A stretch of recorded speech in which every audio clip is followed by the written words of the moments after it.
All right, folks, check this out. Just when you thought the story surrounding Donald Trump attacking me on social media couldn't get any worse, it does, because I guess Trump and his MAGA buddies called for backup. They needed some support. They were losing the online battle, and that backup happens to be the Vice President of the United States, J.D. Vance. He mentioned me by name on social media today, piling on with the other MAGA freaks into this story, mocking me, mocking people who were at the No Kings protest. I mean, look, these guys are truly pathetic. They're the President and Vice President of the United States, and they're more interested in Twitter beef than they are actually leading the country. But that's not exactly a surprising revelation. I think we've kind of known that by now for a little while at least. So look, I want to show you J.D. Vance's response to me. Before I do so, make sure to subscribe to the channel. Let me tell you, I've gotten attacked by a lot of MAGA losers the past 24 hours. There's an influx of them. When Donald Trump attacks you, they follow. So it would mean a world if you could subscribe. And if you haven't already, I think a good reason would be that what we're doing here is clearly getting under the skin of Donald Trump and J.D. Vance. So join us. Make sure to subscribe down below. It goes an incredibly long way. Drop a like on the video, comment, let me know your thoughts on this story. And without further ado, let's just dive in. So by now, I imagine that you've seen this video where Donald Trump attacks me on Truth Social. Let's just watch the whole thing, just have it on the background. I'll do some commentary here. I imagine you've seen it. It is an AI video of Donald Trump flying an F-35 jet. He's wearing a crown on his head for No King's Day, and he's dropping feces on New York City, which is where I was for No Kings. You can see it's being dropped on me and all these other protesters, peaceful Americans who are using their First Amendment right to protest against him. And this was actually posted by the President of the United States. Now, I obviously think this video is absurd and disgusting for a number of reasons. Number one, just I don't know why Donald Trump is entertained by dropping feces on people or is making this video. I don't really know where it came from. That is gross. That is concerning in and of itself. But I think the more worrisome thing here is I think Donald Trump is making it clear how he feels about dissent and peaceful protest. We know that he's been trying to crack down on the First Amendment, take away your right to criticize him. He's doing it in court. He's doing it in the Oval Office. It happens every single day. But he's not really trying to hide it here, is he? I mean, he is looking at peaceful protesters, including myself, 23-year-old American who just cares about this country. And he's like, you know what? Let's silence them. Let's attack them in some way. Let's mock them for using this right. I mean, it's always a curious decision when a leader of a country decides to attack 50% of the country, but that's never really stopped Donald Trump from behaving in this very childish way. And so when I saw this video, my immediate response on Twitter, where it was posted by his White House, is as follows. I said, that plane wouldn't have made it off the ground with your fat ass in the pilot's seat. And I fully stand by that comment. I have no problem being cruel and rude to Donald Trump because he bullies people. I feel like it's only right to give him and his administration the same treatment back. A lot of people like this response, got 1.2 million views. People were texting me that they really liked it. So I appreciate everybody that reached out about it. And then later in the night, I was just sitting there baffled by what we saw, and I decided to put out this tweet. It was, just something I was like, can a reporter please ask Trump why he posted an AI video of himself dropping poop on me from a fighter jet? That'd be great, thanks. I need to know. I need to know the rationale from the White House, or maybe I should say the justification, because there is no rationale for the way that Donald Trump behaves on a daily basis. I just have to know what the spin is going to be from Caroline Leavitt. I have to know what word salad Donald Trump would get into when asked, like, hey, why did you post that video targeting peaceful Americans? But look, I want to bring in J.D. Vance's response. This is where the vice president thought it was appropriate to get involved. He said, in response to my tweet asking for a reporter to ask Trump about this story, J.D. Vance mentioned me by name, saying, I'll ask him for you.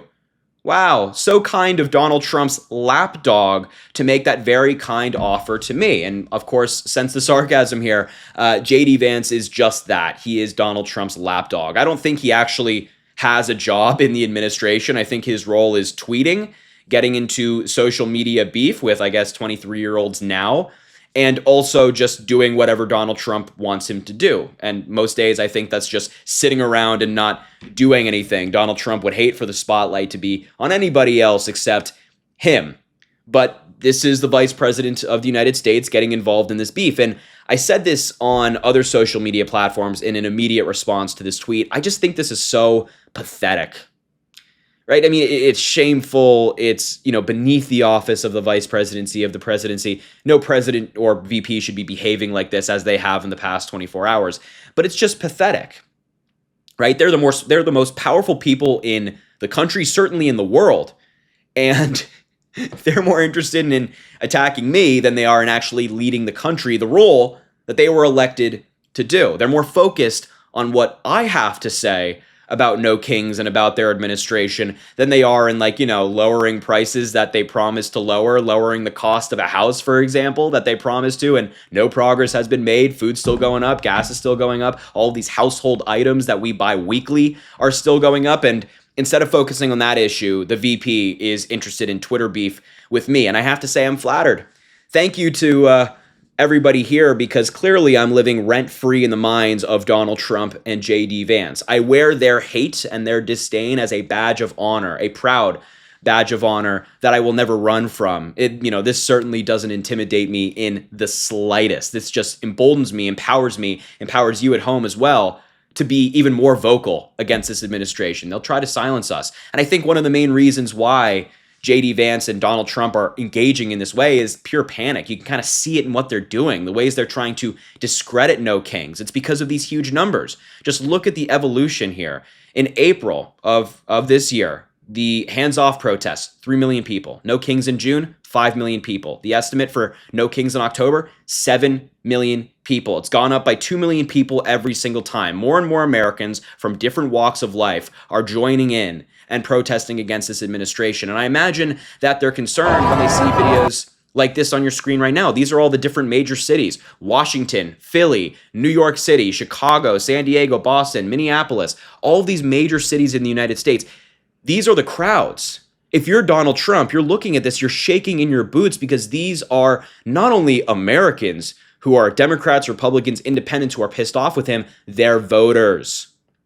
They're people who are going to go out and make their voices heard. And there are millions upon millions and upon millions joining every new protest. That trend is a trend that I think has Donald Trump a little shaken up, J.D. Vance a little shaken up, and that's why they're choosing to target me on social media. It could also be perhaps because of this major story that we got tonight about Donald Trump's little performance that he had in California the other day. This is an article from the New York Times. An artillery shell fired during the 250th anniversary celebration of the Marine Corps at Camp Pendleton on Saturday detonated prematurely over Interstate 5, damaging a California Highway Patrol vehicle on J.D. Vance's security detail. They had this big performance where J.D. Vance attended, and essentially they were trying to keep the attention on them and not the No Kings protests. It completely failed. It completely backfired, but they shot live ammunition over major highways and roads in California, leading Gavin Newsom to close down miles of the highway, even though the Trump admin told him to keep it open because of the possible dangers of, live artillery over the American people, something that Trump and J.D. Vance just didn't consider. And now we have confirmation that an artillery shell detonated over Interstate 5, which, if Gavin Newsom hadn't closed down the roads, might have been a disaster, might have killed somebody. And J.D. Vance was just there, let's celebrate, let's have a good time, let's shoot this artillery over the American people. Thankfully, no officers were hurt in the mishap, but of course, the highways were closed down by Gavin Newsom. He had objected to the plan and ordered a 17-mile stretch closed against the guidance of Trump's military officials, who said it was safe to remain open, but clearly not so much. So maybe their panic is over stories like this. Maybe their panic is over the No Kings protests. But whatever it might be, whatever the reason that motivates them to act in the way that they do, it's clear that they know their term is collapsing right in front of their very eyes. It's collapsing before us. It's collapsing before the entire country. And I'm loving every moment of it. So let me just make something clear before we wrap up. Donald Trump's attack on me, J.D. Vance's attack on me, does not silence me. It does not scare me. It doesn't intimidate me. It doesn't make me want to stop. It makes me louder and ready to fight this administration, even more so than I was before. So I appreciate you guys rocking with me, supporting me through all of this. It's been madness. Make sure to subscribe to the channel down below. It goes an incredibly long way. Drop a like on the video, comment, let me know what you think about this story. And as I always say, I greatly appreciate you, and I hope you have an amazing rest of your day.